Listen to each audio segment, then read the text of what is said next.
Em verdade, os louvores pertencem a Deus. O louvamos, pedindo o seu perdão, a sua orientação, e nos voltamos a Ele arrependidos, e pedindo o seu amparo contra os males das nossas almas e os males das nossas ações. Aquele a quem Deus orienta jamais será desviado, e aquele a quem Deus desvia por tal merecer jamais será orientado. E preste testemunho de que não há outra divindade além de Deus único, e que Muhammad é seu servo e mensageiro. Que as bênçãos e a paz de Deus estejam sobre ele, sobre os seus familiares, seus companheiros e seus seguidores até o dia do juízo final. Ó aqueles que creram, temei a Deus tal qual deve ser temido, e não morrais senão como muçulmanos. Ó humanos, temei a vosso Senhor que vos criou do só ser, do qual criou sua companheira, e de ambos fez descender inumeráveis homens e mulheres. E temei a Deus em nome do qual exigis os vossos direitos, e reverenciai o laço de parentesco, pois Deus é vosso observador. Ó aqueles que creram, temei a Deus e dizei palavras apropriadas. Ele vendará suas ações, perdoará os seus pecados, e aquele que obedecer a Deus e a seu mensageiro terá logrado um magnífico benefício. Caros irmãos, sabeis que os melhores dizeres são os dizeres do livro de Deus, e a melhor orientação é a orientação do profeta Muhammad sallallahu alaihi wasallam. E o pior dos assuntos são as inovações na religião, e toda inovação na religião é um desvio, e todo desvio tem como destino final o fogo do inferno. Irmãos, como eu disse na sexta-feira passada, estamos vivendo um momento muito especial, um mês muito especial.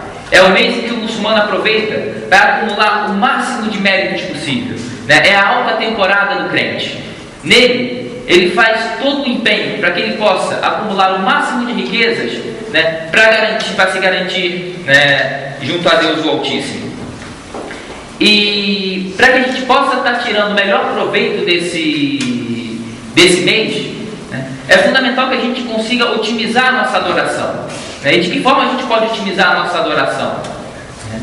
Então eu vou mencionar algumas formas de adoração e de que forma a gente pode trabalhar para poder otimizar as recompensas dessas adorações, para que a gente possa lapidar a nossa alma de forma mais eficiente.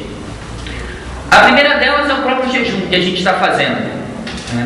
De que forma a gente pode otimizar o nosso jejum? Existem três formas de você lidar com o jejum. A primeira delas é a daquela pessoa que só deixa de comer, de beber, de manter a relação sexual durante o período do dia. Essa não consegue tirar muito benefício desse mês, das recompensas desse mês. Você tem um outro grupo, esse sim consegue tirar uma recompensa muito grande desse mês, consegue aprimorar o seu interior. É aquele que juntamente com o jejum da comida, da bebida, do sexo, ele também faz com que cada parte do seu corpo jejue. Cada membro do seu corpo jejua junto com ele. Então, por exemplo, os olhos dele também estão jejuando. Como é que os olhos estão jejuando? Eles estão jejuando uma vez que eles deixam de olhar para aquilo que é ilícito. Então, se ele sabe que determinada coisa é ilícita, ele recata o olhar, ele não olha. Com isso, o seu olho está jejuando. A sua boca, ela jejua também. De que forma a sua boca jejua? Evitando de falar mentira, calúnia, evitando de difamar as pessoas, evitando de usar palavras agressivas. Com tudo isso, a sua boca também está jejuando. A sua mão, ela também passa a jejuar.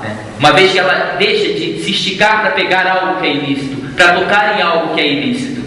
Seus pés também jejuam, uma vez que eles deixam de caminhar para a prática do ilícito. Então, na verdade, essa pessoa, cujo jejum toma conta do seu corpo por inteiro, esse consegue lapidar o seu interior, lapidar a sua alma e galgar os degraus da servidão a Deus o Altíssimo. Esse consegue trabalhar o seu interior para conseguir alcançar o grau de temência, que é o objetivo principal desse mês. Diz Deus Altíssimo no Alcorão: Ya ayyuhalladhina amanu kutiba alaykumus siyam kama kutiba ala alladhina min qablikum la'allakum tattaqun. Ó aqueles que creram, foi prescrito para vós o jejum, da mesma forma que foi prescrito para aqueles que vos antecederam, quizá assim vocês alcancem a temência. E o jejum, ele traz alguns benefícios para as pessoas. O primeiro benefício do jejum é que aquela pessoa que jejua, da forma como deve ser jejuado o mês do Ramadã, Deus afasta ele do castigo do inferno a distância de 70 anos, equivalente a 70 anos. Então esse é o primeiro benefício que a pessoa consegue no mês do jejum. A segunda, né, tem uma porta especial no paraíso, que é destinada só para os jejuadores. Aquelas pessoas que fizeram o jejum da forma adequada, né, vão poder entrar por essa porta, chamada Bab Rayyan. Então é uma porta específica só para os jejuadores. A terceira, então Deus prefere, né, o hálito do jejuador, né, à fragrância do almíscar. E a outra recompensa que a gente pode tirar, o benefício que a gente pode tirar do mês do jejum, né, é que o jejum e o Alcorão vão interceder, né, pelo crente, né, no dia do juízo final. Não vão se afastar dele até que ele entre no paraíso. Esse é um outro benefício do jejum. Então, vamos trabalhar para jejuar, né, de forma plena. E a terceira forma do jejum, né, que é o grau mais elevado, né, que são aquelas pessoas que realmente conseguiram lapidar o seu interior, né, e alcançaram o grau de ihsan, ou seja, aquele que a pessoa adora a Deus como se estivesse vendo a Ele, né, mas sabendo que apesar de ele não estar vendo, Deus está observando ele, né, esse é o grau mais elevado do jejum. É aquela pessoa, né, que o seu coração passa a jejuar também. E de que forma o seu coração passa a jejuar? Né? Uma vez que ele só passa a amar a Deus o Altíssimo com grandiosidade, né, acima de tudo, né? Uma vez que esse coração, né, ele passa a estar submetido a Deus o Altíssimo, né? Ele não pensa no pecado. Quando ele pensa no pecado, ele sente uma repulsa, né? Então esse coração está o tempo todo em conexão com o Criador, né? Esse é o jejum mais elevado, e é esse jejum que nós temos que buscar alcançar, e o caminho para ele é o jejum por completo, o jejum do corpo e da alma. A gente trabalhando o nosso jejum e a nossa adoração, inshallah, a gente consiga chegar a esse nível de jejum, né, em que o nosso coração vai estar jejuando também, em submissão ao Criador. A segunda adoração que a gente vai falar e que a gente pode otimizar nesse mês, né, é a oração, que é o principal pilar do Islã. A maioria de nós, né, quando vai fazer a oração, né, começa Allahu Akbar, começa a recitar de fé, Alhamdulillah Rabbil Alamin, começa a vir um monte de pensamentos na cabeça dele, né? Ele fala Alhamdulillah Rabbil Alamin e já começa a pensar na conta que ele tem que pagar, né, na fome que ele está sentindo. Aí passa Ar-Rahman Ar-Rahim, né? Aí ele pensa, né, no filme que vai passar à noite, na partida de futebol. Tudo começa a vir na cabeça dele no intuito de quê? De desviar o foco dele do objetivo principal, que é a oração. Então, como é que a gente pode otimizar a nossa oração para que a gente possa tirar maior proveito dela nesse mês? Primeiro, né, se conscientizando de que no momento que a gente vai parar para fazer a oração, a gente está parando diante do Criador, diante do Todo-Poderoso, né, que a gente vai estar parando numa comunicação direta com Ele, né? E cabe também uma preparação para isso.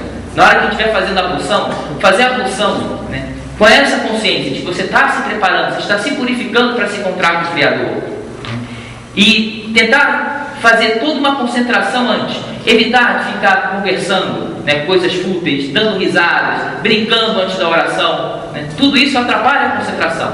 Então o seu objetivo tem que estar focado, né, no aprimoramento da oração. Então, fazer a ablução da melhor forma possível, me direcionar, concentrado, pensando diante de quem eu vou parar, né? E no momento em que eu disser Allahu Akbar, Deus é o maior, eu tenho que realmente ter consciência de que Deus é maior que tudo.